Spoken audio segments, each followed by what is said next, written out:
Good day, students. Today we'll be discussing about systems and its properties. So first, what is called as a system? In the previous classes, you have discussed about continuous time signals as well as discrete time signals, right? If the signal processed, continuous time signals are processed on continuous time systems. Discrete time signals are processed on discrete time systems, right? To understand how a continuous time has to be converted into discrete time and why it should be done, it will be covered in sampling in the next unit. So first let us try to understand what is called or what is the relationship between the inputs and outputs and impulse response in a continuous time system. So it is given here that uh, to the system which is characterized by its impulse response h of t, if the input to the system is x of t, then the output of the system is y of t. Here x of t is the input, y of t is the output, and h of t is called as the impulse response. The relationship between the input, output, and the impulse response of a continuous time system is given by y of t equal to x of t convolution with h of t. The meaning of convolution will be covered in Unit 2 uh, when we discuss in detail. Now, what is called as impulse response, right? So here we have seen that h of t is called as impulse response. So what is impulse response? Impulse response h of t is nothing but the output of the same system when the input applied to the system is an impulse input. You know very well what is called as an impulse input, right? You would have studied in signals. So when this impulse input is applied to the system, the corresponding output what you get is called as impulse response h of t. This h of t is used to characterize the system under our consideration, which is given as h of t, right? Extending the same fact into discrete time system, a discrete time system accepts an input x of n on its impulse response h of n and produces output y of n. X of n is the input, y of n is the output, and h of n is the impulse response. The relationship between output, input, and impulse response of discrete holds the same. Y of n equal to x of n convolution with h of n. So, for a discrete time system, the impulse response h of n is nothing but the output of the system when the input applied to the system is an impulse input. So, this is the fundamental overview of what is called as a system. Proceeding on, we are going to discuss about the various properties that can be applied on a system. So, henceforth, we will proceed on to the properties. The first property under consideration is causality property, and the systems are classified as causal and non-causal system. What is called as causal system? A causal system is one in which the output at any time t depends on present and past inputs but not on future input, right? It is a meaning that if I need to evaluate any output at current time t, right, that will depend only on the present and the past values, but definitely it will not depend on future values. Such type of system is called as causal system. It is also called as non-anticipative system because we will not be able to predict what is the future, right? We will not be able to predict the output based on the future values of the system. Hence, it is called as non-anticipative system. In contrast, non-causal systems are systems at which the output at any time t depends only on the future values of the input, right? It does not depends only, it depends on future values of the input, right? So if I need to calculate output at any time, that current output might be dependent on present past or in sometimes it will also depend on future also. In that case, that type of system is called as non-causal system. One example that is being shown for a non-causal system to just get a in detail about what is called as non-causal. Imagine that you have to write an exam without a question paper, right? Right? You have to write a current exam based on a question paper that will be given to you after half an hour, right? Is it possible to realize a system like that? No, right? So non-causal system, it is not physically realizable, right? Non-causal system is not practically or physically realizable. So why does it occur, right? As you proceed on, you will be seeing that when you design systems, analytically there will be conditions where non-causality conditions will be arising, right? However, this non-causal conditions have to be eradicated by converting the systems into causal system. Let us not go much into detail about it. As far as now, we will discuss about how you can classify the system as a causal or non-causal system. So, problem, check for causality of the following system. Before doing the problem, the preliminary procedure that has to be followed for checking causality is you have to check for three conditions. That is, for any time, for positive, negative, and zero values, right? For all these three cases, positive, negative, and at time t equal to zero, you have to check for the system, right? So the first problem is we have taken a continuous time system. So you can see that the input is x of t minus 1. It is acting on the system which produces an output y of t, right? So now I have to substitute the values of t for positive, negative, and 0, right? So for t equal to 0. So what happens for t equal to 0 when you substitute y of 0? Y of 0 is equal to x of 0 plus x of minus 1. It is obvious that output at time t equal to 0 is dependent on input at time t equal to 0, which is output depends on present time, right? And at the same time, output at time t equal to 0 is dependent on past values of the input because minus 1 is past when compared with 0, right? You should be a little bit clear about this point. So if you take an axis like this, right? Your time axis, when you take your time axis, you have here 0, 1, 2, right? Minus 1, minus 2, right? So when you take this here, 1 is future when compared with 0. 2 is future when compared with 0 and 1, right? And then 0 is past when compared with 1 and 2. So in this case, you should know. Similarly, minus 1 is past when compared with 0. Minus 2 is again past when compared with minus 1 and 0, right? So you should understand this. So based on this now, you can see that in this current scenario, output at time t equal to 0 is dependent on present and the past values of input, right? So next you have to consider for a positive value of t. It is not necessary you should take only one. You can also take uh, 2 or 3 or any value. So you can see that output at time instant t equal to 1 is dependent on uh, current value of input 1, right? Then similarly, output at the time t equal to 1 is dependent on x of 0 which is passed with respect to 1, right? So third case, we are taking a negative value. So when we take t equal to minus 1, we can see that y of minus 1 equal to x of minus 1 plus, if you substitute t equal to minus 1, you will be getting x of minus 2. So y of minus 1 is dependent on present as well as past values of input, right? Hence, in these three cases, we observe that output at any time is not dependent on the future values. Hence, the system is said to be causal system, right? Moving on to the next one. Y of n is equal to x of 2n. Same procedure, you just need to analyze. Just you can put a pause on the video and try it by yourself. The hint is you have to apply. So here we have taken discrete time system. Previous problem was continuous time. This one is discrete time. However, the procedure is same. You have to check for three condition: positive, 0, as well as negative, right? Just pause your video and try it on by yourself.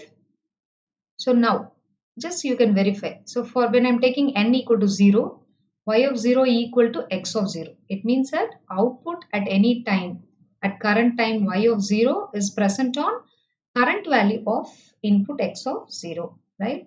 Next we are going to take positive value, n equal to 1. So you can observe that y of 1 is dependent on x of 2. You can see here that 2 is future when compared with 1. That means Output at time 1 is dependent on future values of the input. Hence, the system is said to be non-causal system. It is not necessary for me to go to another negative value because in positive value itself I'm getting, right? Even in one case, if output is dependent on future, you can classify it as a non-causal system. So the output y of n depends on future values of x of n. This system is called as non-causal system. Third one, y of n is equal to x of n plus 1 by x of n minus 1. Whenever a question is given, you can just put a pause, try to think about it, and then proceed on with the video.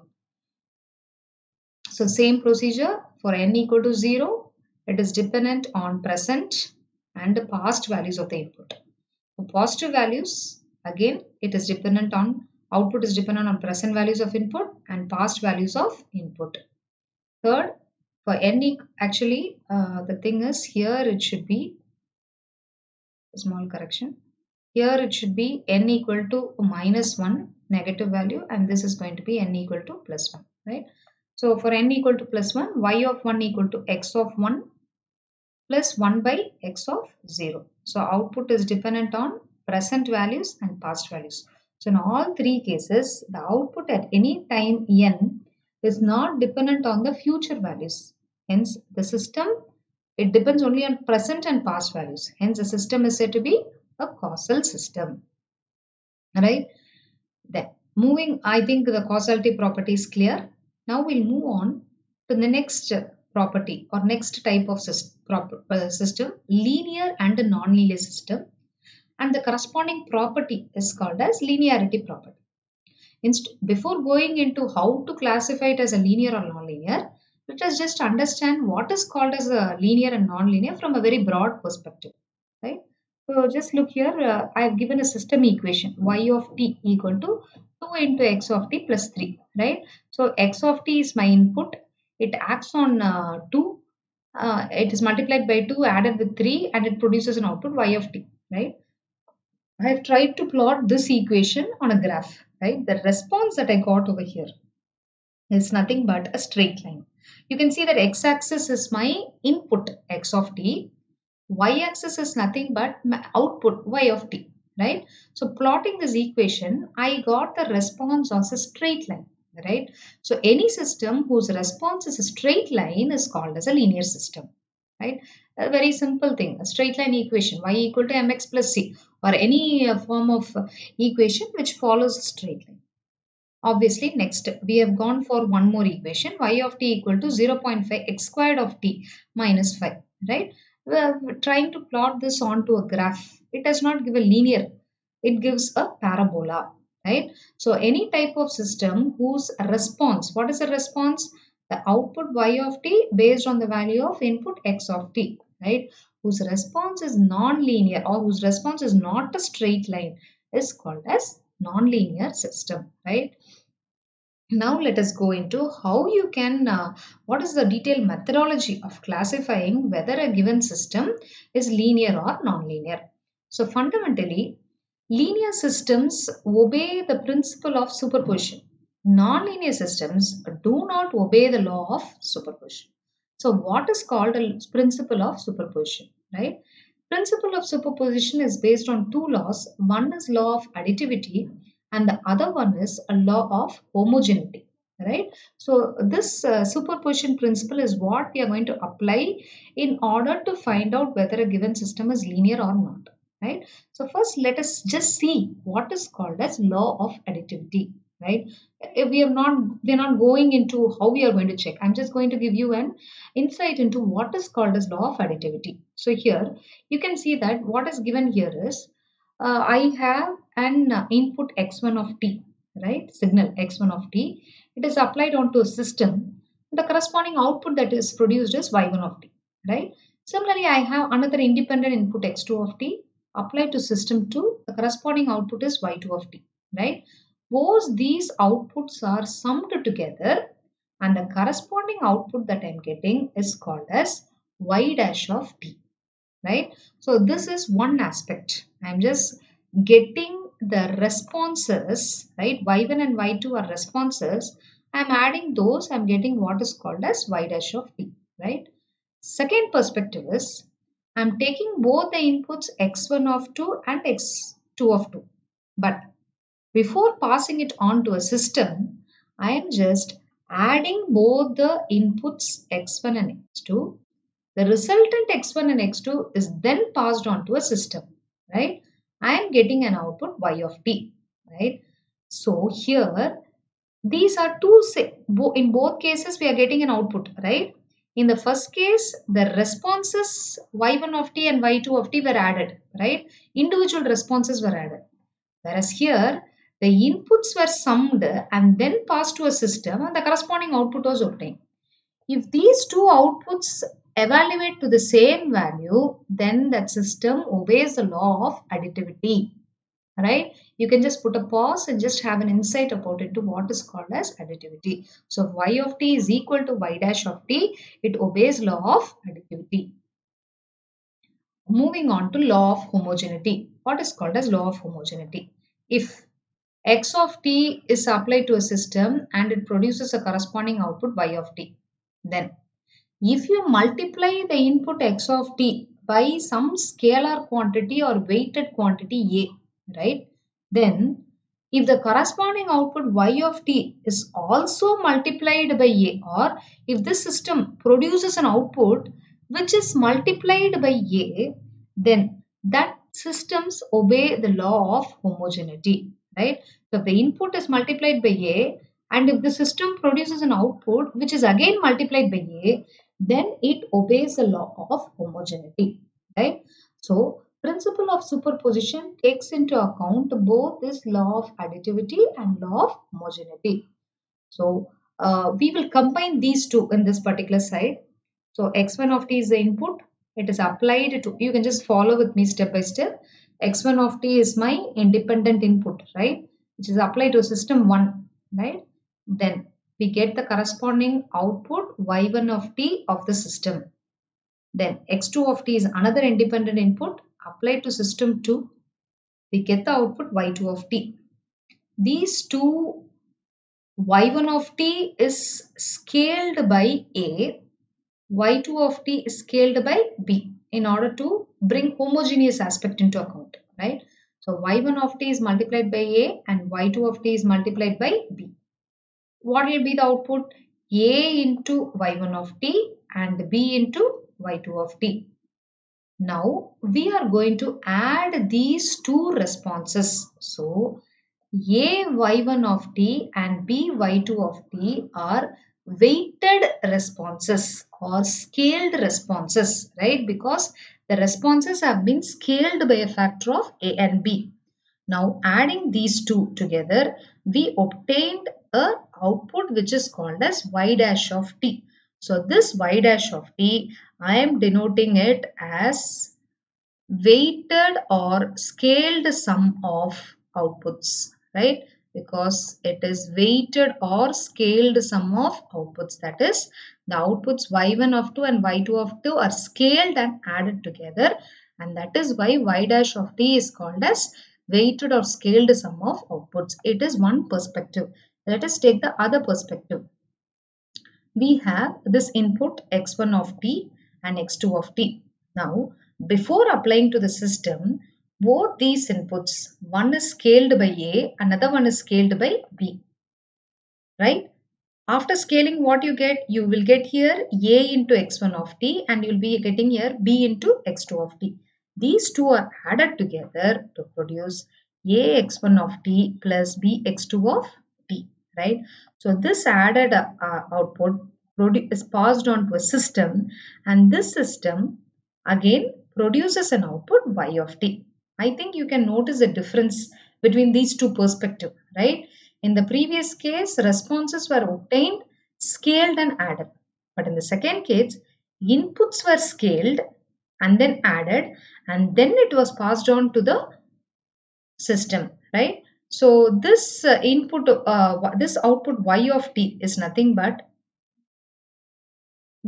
output y of t is output due to weighted or scaled sum of inputs. That is the output y of t which is obtained due to scaled sum of inputs, right?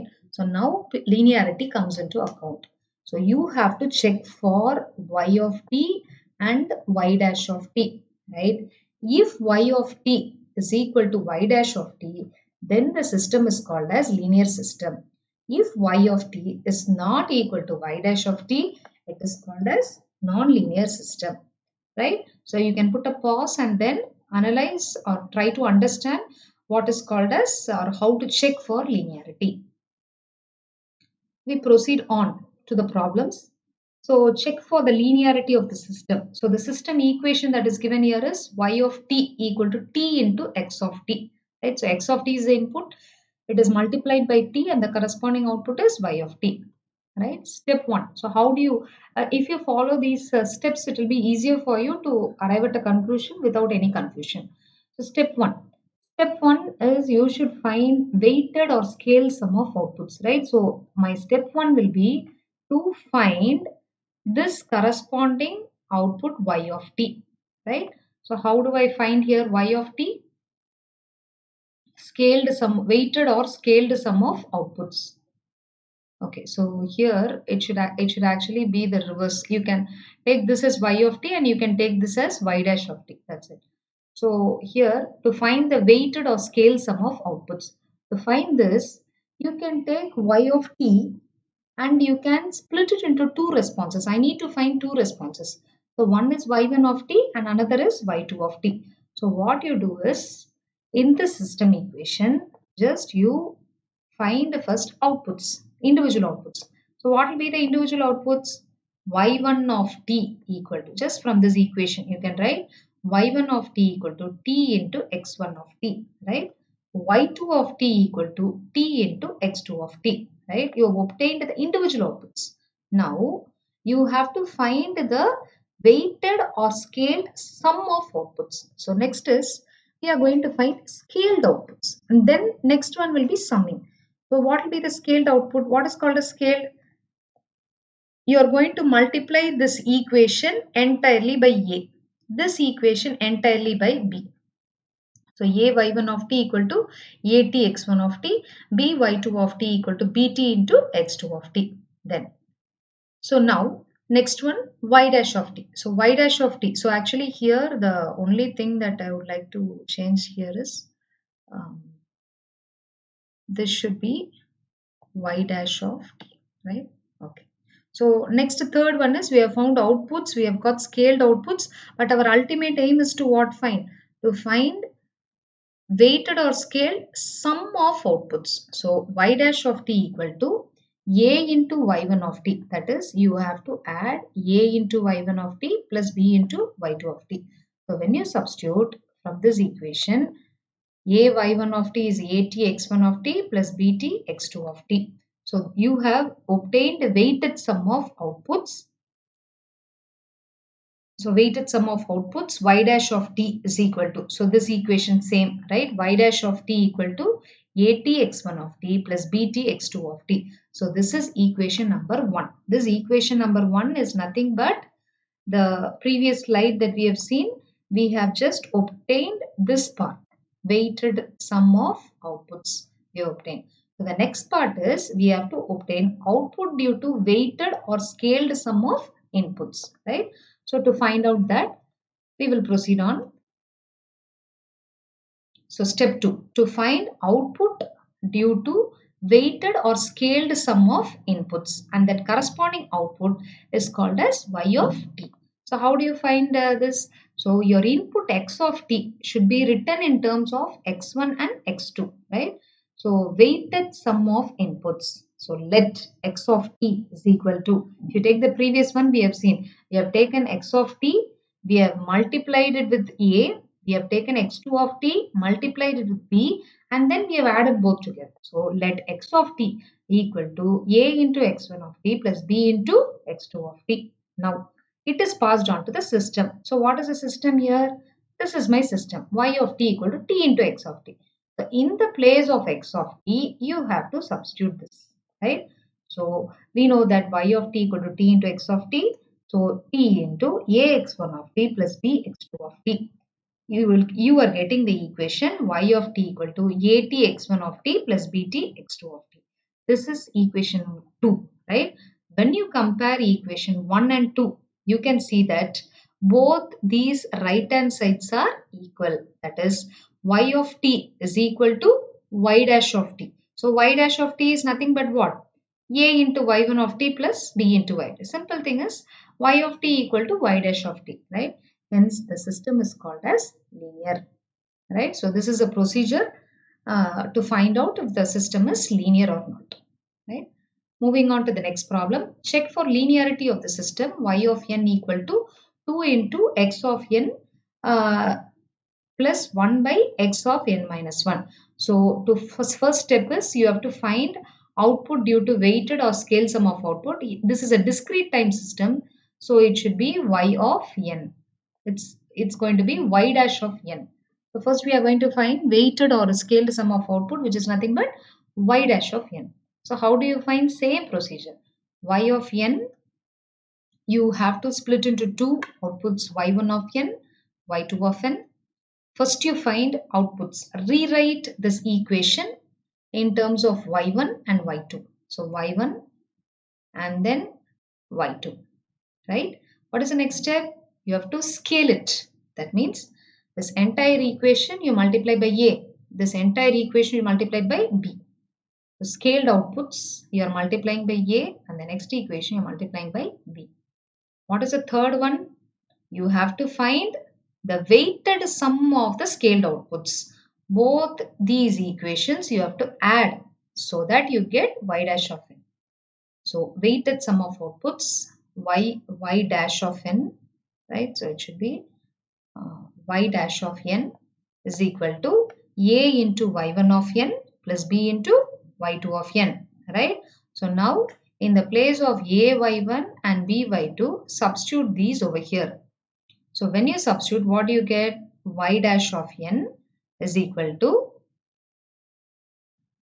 y dash of n is equal to 2a into x1 of n plus a by x1 of n minus 1 plus 2b x2 plus b, right? So this is equation number 1, right? Next, step 2. What is step 2? You should find output due to weighted or scale sum of inputs, which is nothing but y of n. So how do you find your input x of n? You should first write it as weighted sum of inputs, x of n equal to a into x1 of n plus b into x2 of n. For clarification, you can go to the slide which was done previously. So we know that y of n. So now what you do? You write your original equation, system equation, and then in the place of x of n, you are going to substitute a into x1 of n plus b into x2 of n. Fine, right? So you are going to substitute in the place of x of n. But what about x of n minus 1, right? Instead of x of n, you will substitute this. What will you substitute in the place of x of n minus 1? Put a pause and think. X of n minus 1 is nothing but shifted version of x of n, right? So how do you proceed on with this? Y of n is equal to 2 into a into x1 of n plus b into x2 of n. If x of n is equal to so and so, x of n minus 1 will be equal to what? A into x1 of n minus 1 plus b into x2 of n minus 1. The same thing has been written over here, right? So this is equation number 2, right?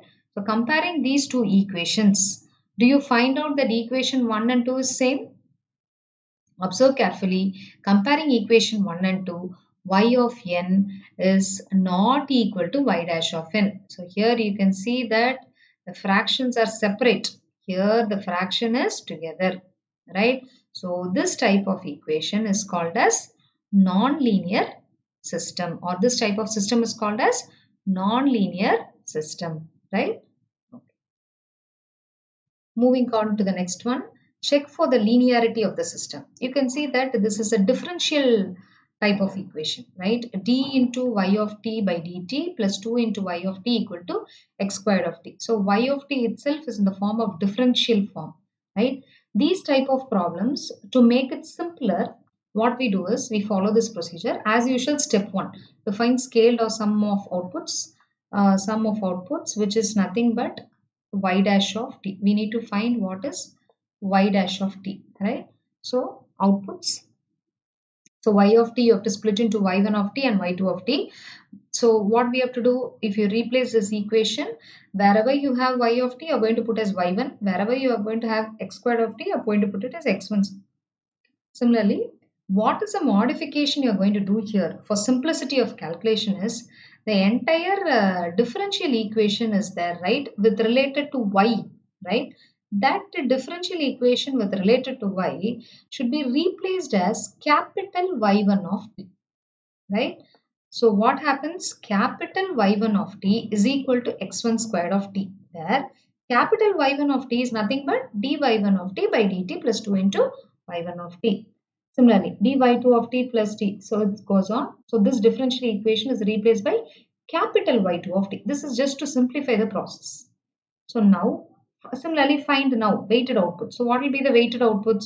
You have to multiply this a y1 of t ax1 squared. So you will be getting a y1 of t equal to ax1 squared. Similarly, second equation, if you multiply here y2 of t, by2 of t equal to bx2 of square. As usually, you are going to add those. The only difference is instead of putting small y, you are putting this entire differential equation into a capital Y. That's it. So a y of t, capital Y of t equal to a into y1 of t plus b into y2 of t. Just to substitute this a y1 and b y1 from the previous. So you will be getting an expression y of t equal to ax1 squared of t plus bx2 squared of t. Right? Now, secondly, second step, you have to find the output due to weighted or scaled sum of inputs, right, as usual. So, weighted sum of input x of t is written as a into x1 of t plus b into x2 of t, right. Next one is output due to weighted sum of inputs. So, we know our original equation. So, this was our original equation. This original equation, this can be written as, that is, what we are doing is here this dy of t by dt plus 2 into y of t, we are replacing it by capital Y of t is equal to what? X squared of t, which is output due to weighted sum of inputs. So it is equal to, in the place of x squared of t, you are going to substitute this, right? X of t is this. So what will be x squared of t? The entire thing whole square. So if you substitute this, you'll be getting this. So see, it is a plus b the whole square. So it's a squared plus b squared formula. If you apply, you'll be getting an expression like this. This is equation number 2, right? Compare this equation number 2 with your previous equation number 1. This is actually your equation number 1. Here you have only two terms, right? ax1 squared plus bx2 squared. But you can find out here that you are getting 3 terms, right? So if you compare equation 1 and 2, they are not equal. Hence, the system is called as non-linear system, right? So, the takeaway of this particular problem is when you are given with any differential equation, right? The entire differential equation can be changed into capital Y of t so that simplification will be easier. That's it. Otherwise, the procedure is going to be same. Third one. The third type of system that we are going to discuss is time variant and time invariant system. And the property is called as time variance property, right? So, discrete time system, you give an input x of n, produce an output y of n. If you delay it by n naught times, you are getting the output as y of n minus n naught, right? So here we have taken a discrete time system. The crux over here is I am taking a system which is applied with an input x of n. I am getting an output y of n. If you delay that system by n naught, you will be getting the output as y of n minus n. Same thing. The other perspective is instead of directly passing the input to the system, first delay the input by n naught, right? You get the delayed version. X of n minus n naught is the delayed version of x of n, right? Now it is passed to a system. The corresponding output that I'm getting is y dash of n, right? So what are the two parallel conditions we are taking here? Pass it on to a system and the output you delay. You get a corresponding delayed output, right? That is one perspective. Second one is input you first delay, right? Then pass on to a system. You get an output. That is y dash of n. If these two, y dash of n is equal to y of n minus n naught, the system is called as time invariant system. The meaning is the system does not change, the characteristic of a system does not change if it is shifted by time. That is called as time invariant system. If y dash of n is not equal to y of n minus n naught, then it is called as time variant system, right? So, if a system is said to be time invariant, if a system is said to be time invariant, if a time shift in an input results in identical time shift in output. That's what you are telling. Here, a shift in input, right, results in an identical time shift in an output. So that type of system is called as time invariant, right? Going on to the problems, check if the system y of t equal to sine into x of t is time variant or time invariant, right? So for this, step 1, output obtained. So what are the steps to be followed? We have seen that one is you have to obtain the output by shifting input. That is the second category we saw. First you need to shift the input and then you obtain the output. So that is given here. Output obtained by shifting input by t naught time units. So x of t is my input. You time shift by t naught. What I'm getting? X of t minus t naught. So x of t minus t naught is the time shifted version of x of t, right? Output obtained by shifting input by t naught, same thing is, that is, I've shifted the input here, right? So because of this shifted input, what output I'm getting? That is y dash of t, which is equal to sine of x of t minus t naught. Because here this is my actual signal y of t equal to sine of x of t, right? The output that I'm getting is y dash of t. Here, what is the change happening? Instead of x of t, I should get it as x of t minus t naught, right? So this is the output obtained by shifting input by t naught time units. This is equation number 1. Second stage is, you have to obtain the output by directly shifting the output by t naught time units, right? How do you do that? Here what the hint is, very simple hint is, in the entire equation wherever you have t, replace it by t minus t naught, right? So I have this is my equation, y of t equal to sine of x of t. So I'm having here in the place of t, replace it by t minus t naught. So sine of x of, in the place of t, t minus t naught, right? So this is the second. So please note the difference between 1 and 2.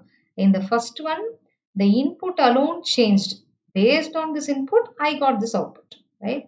In the second one, the entire equation should be replaced in the place of t, t minus t naught. So this is equation 2.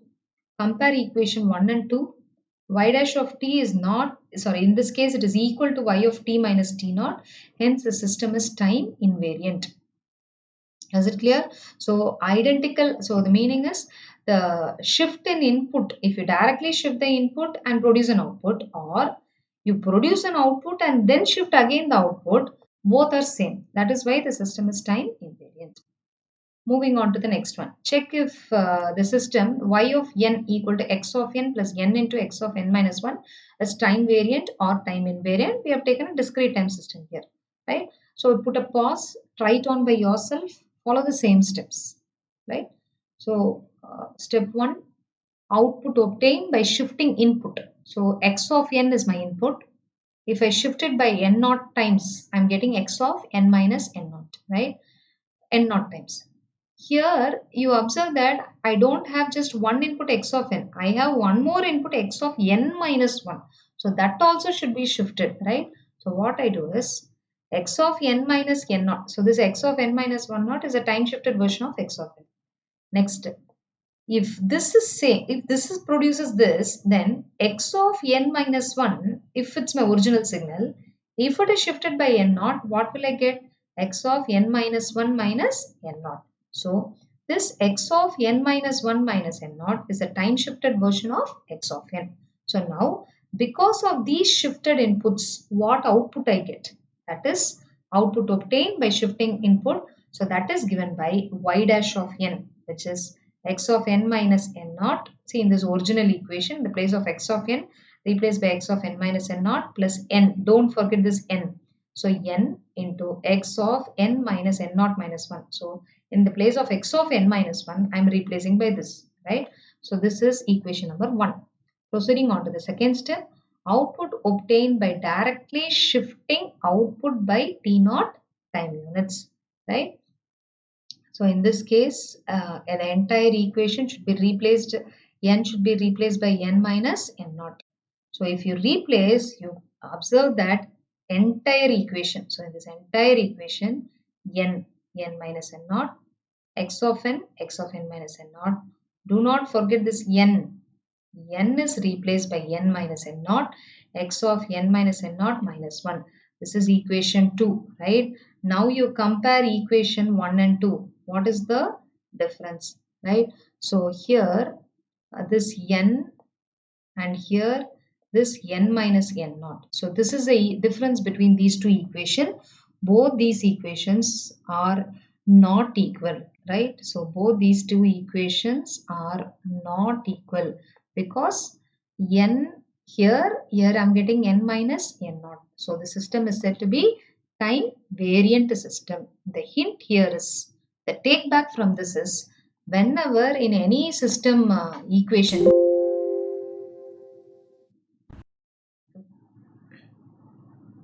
in any system equation, in any just a second. In any system equation, if the given input is multiplied by a time variable n, right? In discrete time it will be n, in continuous time it will be t, right? So if it is multiplied by a time variable, that type of system will be contributed or will be called as time variant system, right? Next type of system is a static system and a dynamic system. Static system is called a system with memory and dynamic system is called as system without memory, right? So consider a discrete time system, x of n, y of n, static systems. Output of system depend only on present values of input. System with memory, that is, if the output of the system depends only on present value of the system, it is called as system with memory, right? So I'm just remembering what is my current input alone, right? Output is dependent on current input alone. So dynamic system or memoryless system is one um, in which the output depends on past or future values at any instant of time. So here there is a mistake.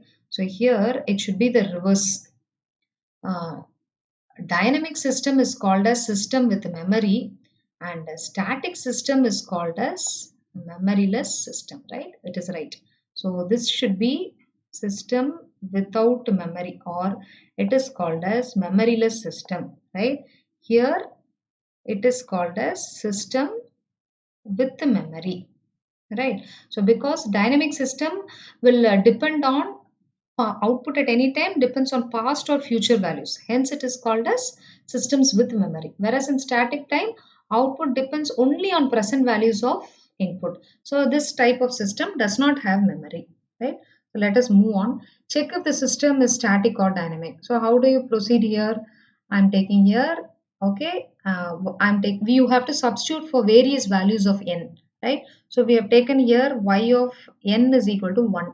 So y of 1 is equal to 2 into x of 1. So you can see that output at any time is dependent on present. And again here it is dependent on present. So output is dependent only on present, right? So for it is not only for 1. You take any value, right? It will be seen that output is dependent only on present values of input. Hence, a system is called a static or a system without memory, right? So, like this, you can go into other problems also. Last type of property is called as a stability. The systems are called as stable and unstable systems. So, what is called as stability? So, a system is said to be bifostable, bounded input, bounded output, if and only if every bounded input produces a bounded output for all values of t. in case of continuous and n in case of discrete. So what is called as bounded. So bounded is something which is finite, which does not go into infinity. So a system which has a bounded input, if it produces a bounded output, then it is called a stable system. If you have a system and the input is bounded input, but it produces an unbounded output, then that type of system is called as unstable system, right? So for continuous time system, if the bounded input, right? What is the input here? X of t. Why I am telling it as bounded is this x of t can take any value between minus mu x and mu x. It's just a constant. It can be negative or positive. But the point is, if it has to be bounded, mu x should not be equal to infinity. That is why we have given greater than minus infinity and lesser than infinity. That is, it is not equal to infinity, or this mu x value is a finite value, right? So if this type of bounded input, right, it is not only for one value of t, this condition should hold for all values of t. That is very important. So for all values of t, if the given input is bounded and it is applied to a system and it produces an output, right? It should produces an output for all value of t such that the output y of t should lie in the range between minus mu y to mu y, where this value of mu y should not be infinity. If it is not infinite and if it is a finite value, then that type of system is called as bibostable system, right? So in first case, mu x, the x of t has a value mu x. It can be negative or positive, but it should be finite. And if it is applied to a system and it produces an output y of t, it can be a positive value or negative value, but that value should not be an infinite value. It should be a finite value. If that type of output is produced, where a bounded input produces a bounded output, then the system is called as bibostable, right? Then the same thing extends for discrete, right? Instead of x of t, we are going to put it as x of n. So bounded input, so x of n and then mu x, same, produces bounded output for all n, the system is stable, right? A system is said to be unstable if every bounded input produces an, is said to be unstable if it produces a unbounded output. It's given here as bounded. It should be unbounded output for all values of t or n, right? So this is how you have to, or this is the idea behind stable and unstable systems. So moving on into problem. Check for the stability of the system. Y of t equal to e power x of t, right? So how do you check? For same methodology. So solution. Given system is y of t equal to e power x of t. So x of t is my input, right? So bounded input. I have to assume, right? Here I have to assume that my input x of t should be bounded. So x of t bounded. What is a bounded value? It can be any value from mu minus mu x to mu x, and also it should be a finite value for all t, right? In that case, it produces what? Y of t, right? What is the value of mu y? You know that the equation is y of t equal to e power x of t, right? In the place of e power x of t, you write e power minus mu x. Why? Because x of t takes the value in negative minus mu x. So in the place of x of t, I am putting e power minus mu x. Similarly, this side e power plus mu x. So this y of t will have value between e power minus mu x and e power plus mu x, right? So this e power minus mu x is nothing but what? Minus mu y. E power plus mu x is nothing but what? Mu y, right? Where mu, now I am writing the condition here that, see, I am concluding that mu y is finite. It is not infinite. How will I tell it is not infinite? That is the important point. The point here is, I've given here that mu x is said to be finite, right? So automatically e power a finite value will also be finite. E power a finite value will also be what? Finite value. That is why minus mu y and mu y is also finite, and we are writing mu y is greater than minus infinity to less infinity for all values of t, right? So we are concluding that this is a bounded output, right? So since bounded input produces bounded output, the system is Bibo stable. This is a method in which you have to work out for stability, right? So what we have done is just to give you a picture. For exam point of view, analytically, this is enough. Just to give you a picture, what I've done is graphically I've calculated. I've taken a graphical calculation. I have taken my input as sine wave. That is x of t. I have taken it as a sine input, right?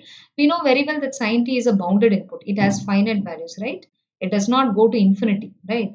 It is just a simple sine t is a bounded input. So e power sine t, when you calculate, this is the corresponding output that I am obtaining, and this output is also at any point of time. You take from any point of time, it does not go to infinity, right? So in this case, x of t, if it is passed to e power x of t, see y of t is e power sine t.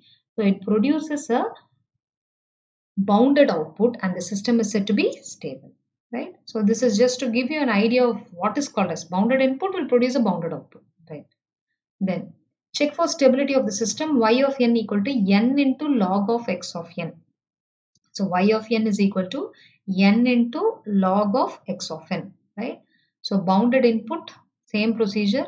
So x of discrete time system. So we are taking x of n. We are assuming that the input is bounded. So x of n lies between minus mu x and plus mu x, and it is mu x is finite for all values of n. If this is applied to the system, it produces y of n, right? So look what you have to write for y of n. In the place of n into log of n, I am writing it as n into log of. In the place of x of n, we are replacing it by, actually it should be uh, minus mu x over here. It should be minus mu x over here, and here it should be plus mu x, right? So whatever it is, right? Log of a finite value, log of a finite value. Log of a finite value will be finite. Log of a finite value will be finite, right? But what about this term? This is nothing but n, right? You can see that mu y, it is getting multiplied by n. We have to check this for all values of n. What will happen when n becomes infinite? When n becomes infinite, even though this is going, log of mu x is going to be finite, infinite multiplied by finite will be what? Infinite only. The same thing holds over here also, right? So what happens is, because the system is multiplied by a time factor n, right? Automatically the output y of n becomes infinite when n becomes infinite. So we can tell that this here, we know, right? This is nothing but mu y equal to n into log of mu x. So this is unbounded output, because when n goes to infinity, automatically mu y will also go into infinity. So as n tends to infinity, mu y tends to infinity, bounded input produces unbounded output, and hence the system is unstable, right? Take a pause, just try to understand this particular problem. So again, the hint here is, whenever given input, right, is multiplied by a factor of time, right, in that case the system will become unstable, right? So practice problem. You can take up this problem, y of n equal to even into x of n minus 1. So you need to find the even part of it, and you have to verify for all properties of the system. Thank you.